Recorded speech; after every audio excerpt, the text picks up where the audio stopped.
If there's one thing that I've seen in the last 10 years or so, is that our readers, listeners, clients love the idea of strengths, love the idea that there's a unique value that we can offer to the world in the form of our strengths. But here's the funny thing. When it comes down to identifying and then using our strengths, well, that's where it gets much more complicated.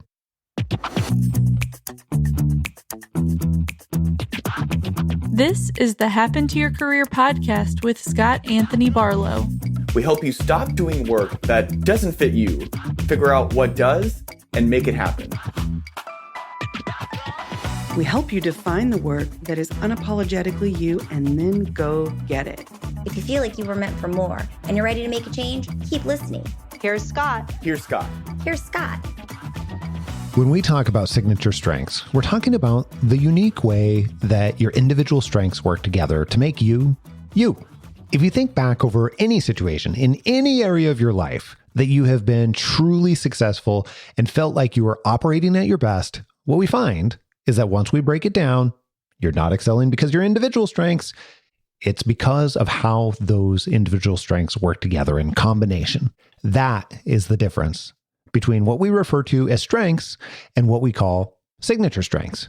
Your unique contribution to the world is your combination of strengths. Those things that are uniquely making you, you. Those talents that are underneath the surface that make it easier to be able to do different types of skills that we see all the time. Those are what's on the surface. So there's many, many different combination possibilities and so many ways to use strengths that your signature strengths become very unique. So defining your signature strengths will allow you to really find the value that you can bring to any situation. We often hear, well, I know my Clifton strengths. I should be able to use them to excel. But it turns out there's a lot more that goes into it.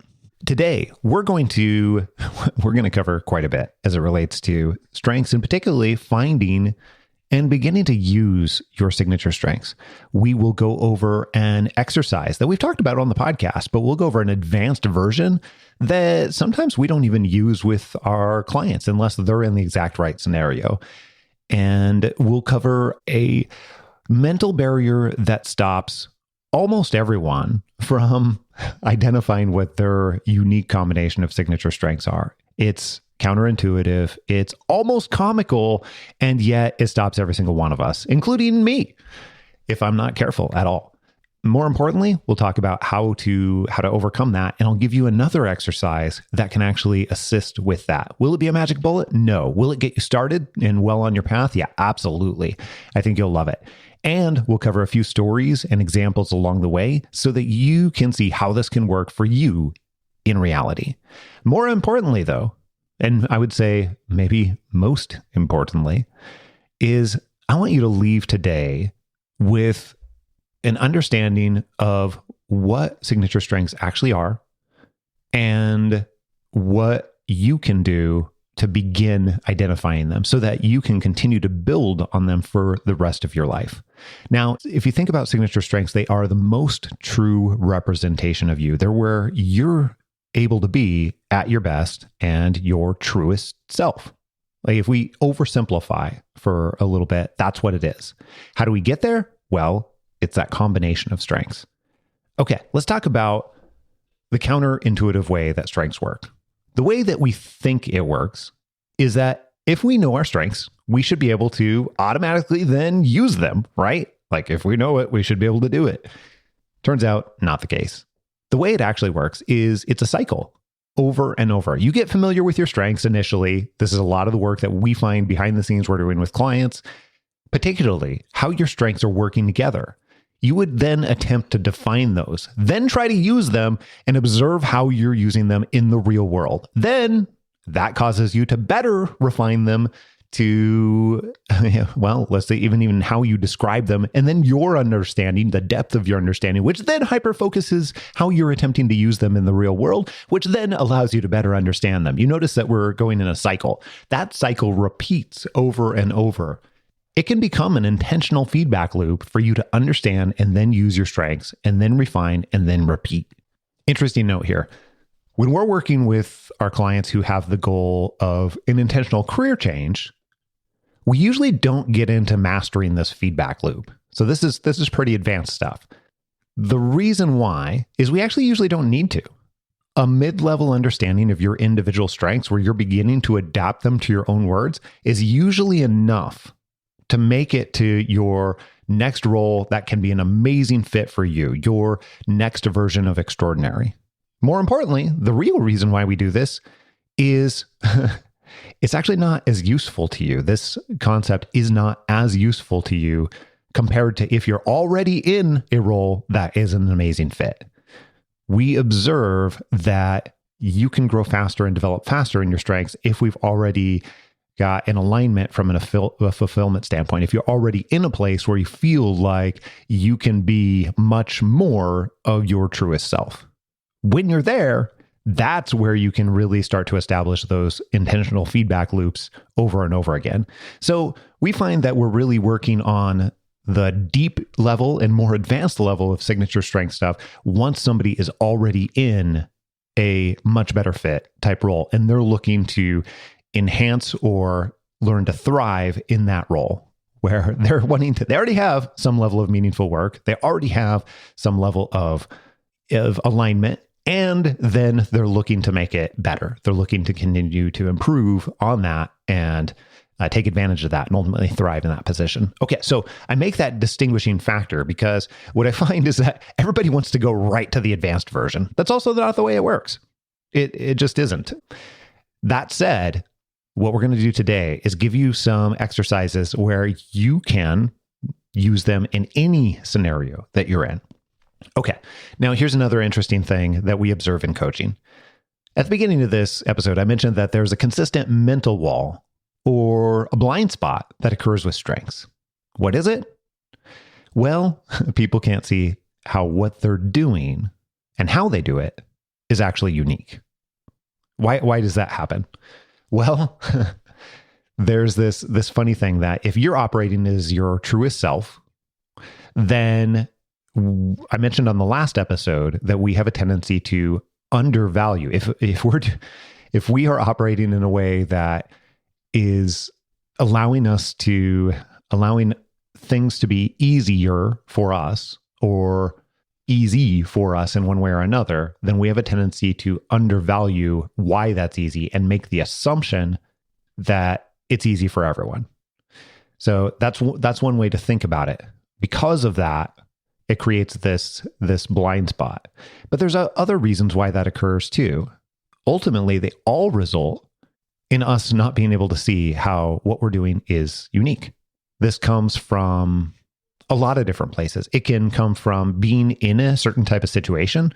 Like if you're in a bad fit type situation and you're not getting to be your truest self on a day-to-day basis, like let's say that you are approaching burnout or you have been in a situation where you haven't been able to work significantly in your strengths for a long period of time, that erodes your self-confidence. It makes you low both on the skill side of using your strengths, but also the belief side, which is where self-confidence comes from.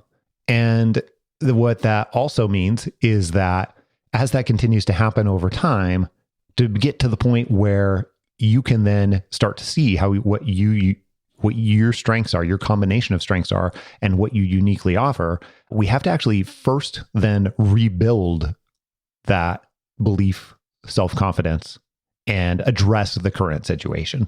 So if you can't see it, if you're finding this, if you're like, hey, I've taken Clifton Strengths and I've taken that assessment and yeah, it's true, but I don't really get how this is all that valuable, then that's okay. It probably is a signal. Take it as a signal that you may not be able to see it yet. And that's where almost everybody starts. Okay. Quick example here. One of those situations we had recently with one of our clients, she was in a director of ops role. She was in the culture and environment. She was not getting any reinforcement of any kind about what she was doing, about whether or not it's valuable. And that was just the operating culture there. When she was in that environment for a long period of time, it ended up by not having any kind of feedback whatsoever, both in the job, in the results, in the people she interacted with. It was pretty resolute throughout the overall culture. It ended up eroding her self-confidence. So the question in her head was, is what I do valuable? Initially. And then eventually that erodes to, am I valuable? Which is self-worth. So when I mentioned earlier that part of what we're often doing is rebuilding that stage, rebuilding that self-confidence and self-worth, that's what then allows you to be able to take advantage from there. Having that base, that foundation, is what allows you to be able to take advantage of this knowledge with strengths. Okay. So this external validation, well, it works both ways, as it turns out. If you are getting, if you're not getting feedback of any kind, it can erode that base for you. It can erode that foundation. If you're getting negative feedback because of your strengths, it can also erode that foundation. There's many, many examples, and we've talked pretty relentlessly about the shadow side of your strengths, the dark side of your strengths in one way or another on the Happen to Your Career podcast and the Happen to Your Career book and many other places. Strengths are a reflection of who you are. So how you do anything in some ways is how you do everything. And if you're working with those strengths, then you can harness them for more positive results. But also, how you do anything is how you do everything. So your tendencies, your natural way that you're wired, your approaches without even realizing that it's an approach is also able to be in a position where it's not actually positive too. It can result in a net negative. Here's a quick example. For me, I have a tendency to be very, very future focused. Very future focused. I spend all day thinking about the future. I love that. It's my natural tendency. I do it a lot. Also, at the same time, I have a tendency to be very, very strategic, which has a tendency to make me operate at a very, very high level. Okay. So the negative side of that is I can easily miss, it just walks right by me without me even realizing. I can miss both the things that are happening right now because I'm continuing to focus on the future, and I can also miss the small details, just not even know that that's a thing in one way or another. This makes me terrible when it comes to things like grammar, punctuation. When I'm doing something like writing, it makes me often miss details or not think about details. When it comes to planning things with my family, it has a lot of really negative repercussions if I'm not careful. That said, if I know that this is a couple examples of how my strengths work together, then from there I can actually plan for that. I can actually be able to work with that. I can hedge against that in many different ways. I can learn to use that and then also build in compliments in one way or another. Okay, so everyone's probably heard the saying that opposites attract. But if you think about it, this is one of the reasons why opposites attract, because it creates complementary strengths. Like if we were to just look at it from a strengths perspective, my wife and I, Alyssa and I, are very different as far as strengths. We share, if you want to use StrengthsFinder's terminology or Clifton Strengths terminology, we actually share a maximizer. We're both trying to squeeze every little thing out of every moment. But other than that, we're pretty polar opposite in so many different ways. It's also very complementary. When we work together, it allows us to be able to achieve and do things and think about things that we just never would otherwise. She is very analytical and has a lot of that detail. She's very detail driven in that particular way, which complements my futuristic, strategic, and many other things. Okay, so the reason I point this out is because two things. One, I want you to begin to recognize that strengths is very much a mental game over and over again. And also, you may not be able to go right to where you are using your signature strengths intentionally, consistently. You're often going to have to build a foundation first and then continue to work up from there. All right. Let me give you another example here of what you can do specifically. I'm going to give you several exercises that you can actually do. We will include links to examples of these exercises or the instructions for these exercises inside your show notes. And the first is what we've called the past roles exercise. Now, I've mentioned this exercise in a couple of different formats. I've mentioned it on our website. I've mentioned it on the podcast in quite a few other places. So the exercise, that's out there. But I want to give you the advanced version. The advanced version can be especially helpful when we're trying to diagnose signature strengths, not just individual strengths. The past roles exercise, let me give you a reminder of what that is. Part of the reason I love it is because it's so simple to do, so simple. You can literally grab a piece of paper. You can draw a line down the middle.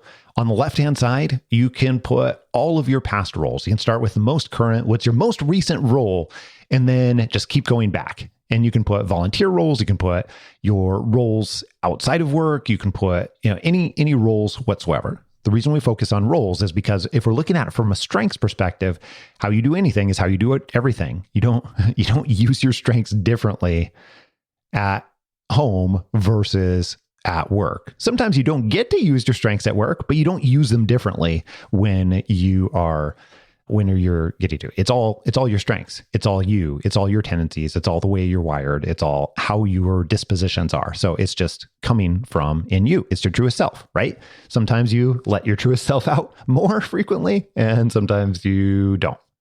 Okay, left side of the paper.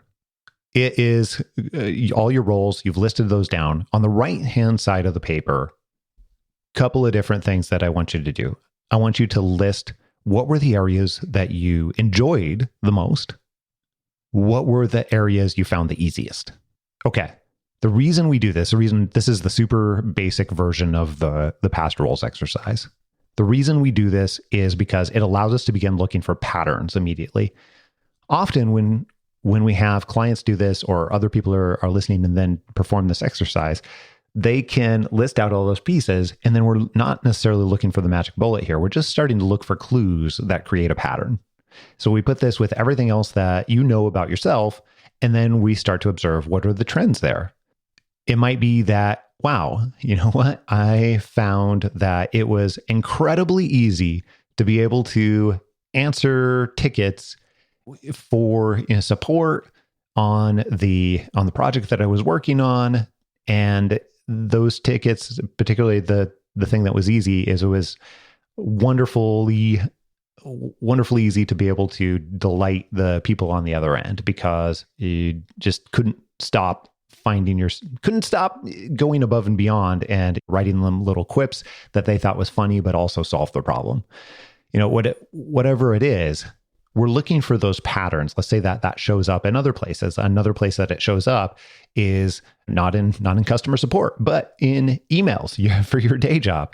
Part of the way that you get buy-in is that as you're sending emails to your team, you're offering those same little quips in order to get buy-in. And maybe you recognize that, wow, this is a thing that is showing up over and over again.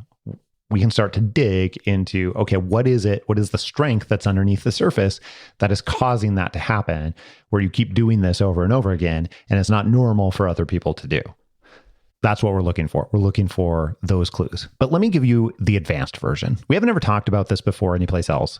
You can use it in tandem with your strengths themes.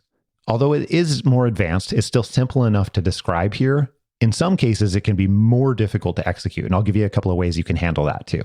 Okay, now that you have on your left-hand side the roles, and on the right-hand side, you have your areas that you find the easiest, areas that you love the most. I want you to go back and I want you to fill in, now that you have this timeline, if you will, to jog your memory. Add in the most difficult projects, time periods, situations, or facets of that role, particularly the ones that you were able to overcome with any measure of success whatsoever.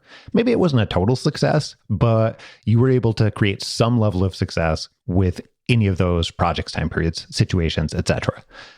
Okay, here's why I say this can be an advanced exercise, because here's what we're looking for in each of those areas.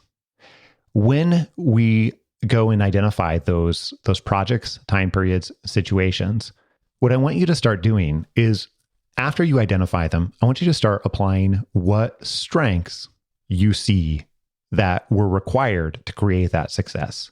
So we recommend that a lot of our clients start with StrengthsFinder. StrengthsFinder is not the end all be all. I love it for so many different reasons. And without going into the detail of all those reasons, I think the thing that it does best is give you language that can then help you to have your first version of identification of your strengths.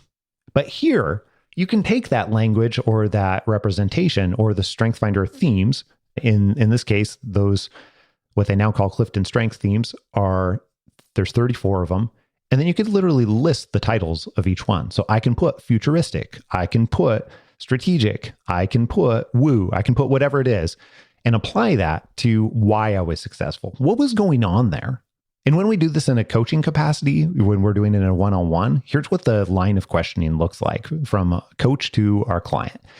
It's like, tell me about a situation where you were successful in the end, but it was one of the most difficult time periods that you experienced, or one of the most difficult projects that you experienced, or one of the most difficult things that you've overcome. We look for the difficulty because that tells us the true measure of how we're performing. We often perform at our best as humans through adversity in one way or another. So this helps us to quickly center in on an area that's going to help us identify something about our strengths, right? Okay, so when we're there, here's the further line of questioning. Okay, when you think about that situation, what happened? What caused you to be successful? And then we start unpacking what caused you to be successful. And I think you can do the same on paper. What caused you to be successful? What strengths did you use that allowed you to be successful? And then we can literally get to the point where we start listing those out. Now, here's what usually happens. Usually what happens is people initially will say, oh, you know what? It's absolutely my futuristic. It's my futuristic strength. Yep, I totally see that. That's what did it. And then as coaches, we say, you know, it seems also like you were using your woo to be able to help the people get buy-in. You were using your strategic, thinking about the project in advance, and you were using and we go through the list and help reflect that back to people. Now, the great thing is sometimes you can do this on paper by yourself. You can start to list out what were the strengths that were involved that allowed you to be successful. Okay, now this is advanced because this gives us a whole different pattern set. This gives us a whole different pattern set because now we can start to attach language and start to see how signature strengths are functioning, not just individual strengths. It allows us to see where's the cluster of strengths, if you will, that are allowing you to create success in a variety of different roles, different situations, different projects, different outcomes, whatever it is. And the thing that this does for you is help to start connecting back that recognition of why you're successful with your individual strengths and then how they work together in order to create a result for you. That's where it starts to get really fun. Okay, a couple of warnings on this though. This is also an advanced exercise because there's a danger here that you can do this work and still not actually be able to see where you're using your strengths or how you might use them in the future. If that is the case, one of the things I would encourage you to do is to try not to get discouraged at that point. Instead, try to partner with someone. Partner with a highly unbiased friend who's really good at this stuff, or a mentor or a coach. Reach out to us. This is something that we'll do StrengthsFinder or signature strengths reviews to. If you're already working with us to make a career change, this is something you could talk to your lead coach about and figure out if it fits into helping you with your goal and trajectory. If you're working with us to help create meaningful work and thrive in an already ideal fit, then that's where we're already likely to be working on this too. Either way, get somebody else involved that can help you see past your blind spots. What we're looking for in this case, I just want to share it again, is we're looking for where you have your strengths show up and what combinations of those strengths are appearing again and again. Okay, let's talk about the neutral strengths exercise. One of the things that we also experience is that people have trouble with understanding what their strengths mean for them. What does this mean for me? Like, I have these strengths, I have this language. What does this mean for me? One of our clients went through StrengthsFinder and said, sure, I recognize these things in myself. I get that. Yep, this is me, all the things. But embracing the value of those strengths is very different. In this case, the way that he would describe his strengths, there would be a judgment that he would place. He would assign a positive or a negative. Now, in reality, strengths in some ways are just a tool that you have at your disposal. They are neither positive or negative.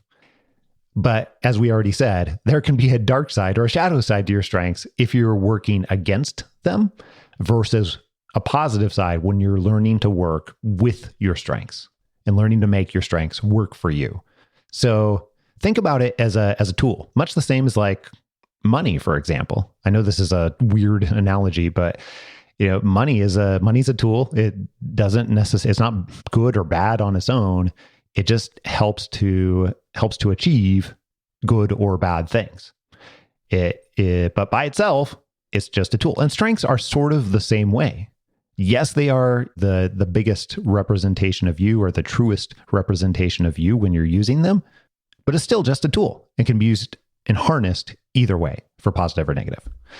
The other thing that we see happen is when people are assigning those positive or negative, it's usually coming from an emotional place where they've had feedback in one way or another, typically about the negative side of their strengths and how that's shown up.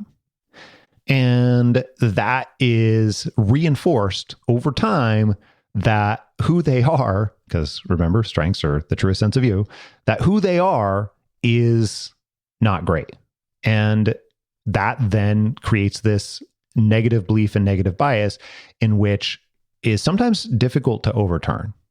Okay, so one of the ways that we often work through that, and I should be clear, we're not therapists. Sometimes this can require an element that is most useful through therapy, but many times we can work through that with a variety of exercises. This particular exercise, the neutral summary of strengths, is we might take your Clifton strengths as an example, because we have starter language, and then we'll have people go through their strength, each individual one, and then rewrite them in their own words without judgment.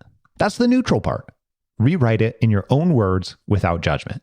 So if I have strategic, if I'm using Clifton StrengthsFinder terms, if I have strategic, I'm going to write out literally what that means to me. And then I'm going to go back over my language and remove out the parts that are positively charged or negatively charged, ending with a neutral summary of our strengths. Now, here's something that we're looking for as coaches. We know people are starting to get to the point where they can adapt this into their world once they're taking ownership over it. The way that ownership looks is being able to put it in their own words and have their own level of understanding around it with their own words. The reason that's important is because until we see clients and we see you being able to apply it in your own words, then often you haven't gotten to the level of base in which it allows you to then apply it into the rest of your life. You can often do it in small ways, for sure, but really it becomes very, very different. And the level of application dramatically increases with your level of ownership over those words. It's strange, and there's many reasons for that. That said, that's one of the things that we see.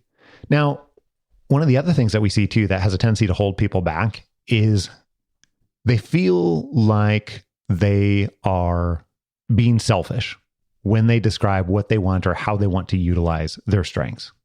So often we find ourselves giving the advice that you need to be more selfish. It's not that they're actually being selfish. If you're worried about that in the first place, if something feels selfish to you, chances are high that you're more predisposed to not be selfish at all. Like if you're paying attention to that, if that's something you're worried about, then chances are high you are often swung way further the other way, where you're not anywhere close to selfish. So if we're telling you to be selfish, then what that does is it brings you closer to the center where you're still not being selfish at all. But if you're going to be able to operate in the truest sense of you, that is going to require doing some things for you so then you can better serve other people. All right, let me go over another specific example of how we might break down some of the most difficult projects or situations that you've worked on that came out successful in the end. I'm going to do this on the fly. So let's go back to the idea of the most difficult projects, most difficult situations. One example that occurs from, let's go way back to my HR days here for a second. One of the things that I was tasked with when I became an HR director it was actually a food company. And the first biggest challenge that was really a struggle was they had like 30% turnover. It's like 38% turnover. It was crazy. It was ridiculous. Like a lot of turnover, right? Year after year, and they couldn't solve this thing. Actually, 38% was an improvement from some of the previous times. So this was incredibly difficult. I remember not necessarily being overly stressed, but I remember working a lot, and it really, really stretched me.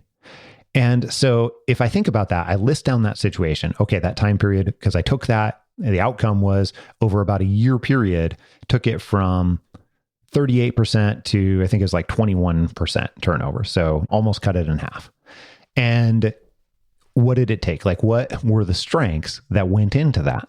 Well, if I think about what had to happen, I had to continuously recognize where the loss was happening, had to continuously recognize like what was causing the turnover. So that was pulling from my strategic side and recognizing that one of the things that we could do was hire the right people. For the most part, could see that strategically we were hiring the wrong people. So if we hired more of the right people on the front side and put our efforts there, that would, over the course of a few months, stop some of the bleeding. And then another thing that required for me, I mentioned that futuristic part earlier, but I had to be able to look ahead, because if I were just really focused on things like training and just really focused on the shorter impact instead of the long game, then wouldn't have been able to see that, hey, this is something where we can make a fix and it's going to come down dramatically over time to the point where, eventually we got it down closer to 10%. And that required that futuristic portion, being able to look a year and a half or 2 years ahead and see what might be the outcomes. What could we envision here? What could that look like? And then I had to be able to utilize generating a lot of different ideas and then be able to test those ideas quickly, which pulled from some of my ideation strength if we're continuing to use Clifton Strength Finders knowledge. Okay, so then I can go back and say, okay, well, it's the combination of those three that really actually helped. And really there's more here, but let's just go with the three. Now I can recognize that, okay, that's one combination that shows up. And I can go and repeat this again. What I find is that almost anytime I personally am being successful, it really is that combination of those three strengths working in tandem over and over again that just shows up again and again and again and again. So I can start to pay attention to that and say, okay, well, what are ways that I can develop that in the future? And that again is the feedback loop I mentioned earlier, and how you can use feedback from situations that you handled really well to reiterate the combination of strengths you're using at times when you feel like you're operating at your best. Okay, we've covered a lot. So I want to give you some specific action items to take away from this episode, because as it turns out, knowledge is fun. It can be amazing. It can be entertainment, but that's what it is if you don't put it to use. So you can find the links to all of what we talked about in the show notes. But first and foremost, if you're starting out with strengths, I would encourage you to take the Clifton Strengths Finder assessment. We'll link you to get access to it on our site. It's a pretty tiny fee to be able to take it. And it's going to give you a first version of your strengths verbiage so that you can take that, begin to understand it, work with it, and figure out what is, in fact, true for you. We also went through the past roles exercise, neutral strengths exercise, and difficult situation exercise. And I highly recommend completing all of them because you'll come out with a much clearer picture of your signature strengths. But the first one I would say to complete is that past roles exercise. Do it solo. And then secondarily, after you do the basic version of the past roles exercise, which you'll be able to find in the show notes, then you're ready for the advanced version. Keep in mind, with the advanced version, you probably want to do it with somebody else, a friend, a mentor, a career coach, someone that's going to help you make more sense of it, because it truly is advanced. It's difficult to see what you're not seeing because of those natural strengths blinders. Okay, finally, I want you to begin to take ownership. Ownership of the language that you use for your signature strengths and what truly makes you, you. So this is where you're going to be able to use that neutral strengths exercise where you begin to define it. It being your signature strengths in your own words, your own verbiage, and what that specifically means to you. This is the point where you can graduate into using and understanding and articulating your signature strengths.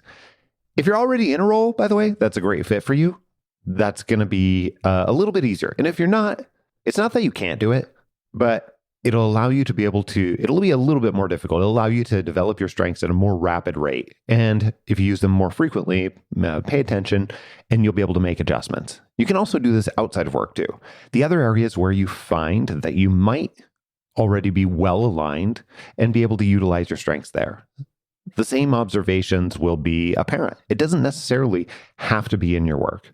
These exercises are work that the majority of the world won't do. It's not easy, but it is worth it. Defining your signature strengths will help you figure out how you can work and function best in all areas of your life. So all this work will make everything else much, much, much easier, if not more enjoyable. Pretty cool, right?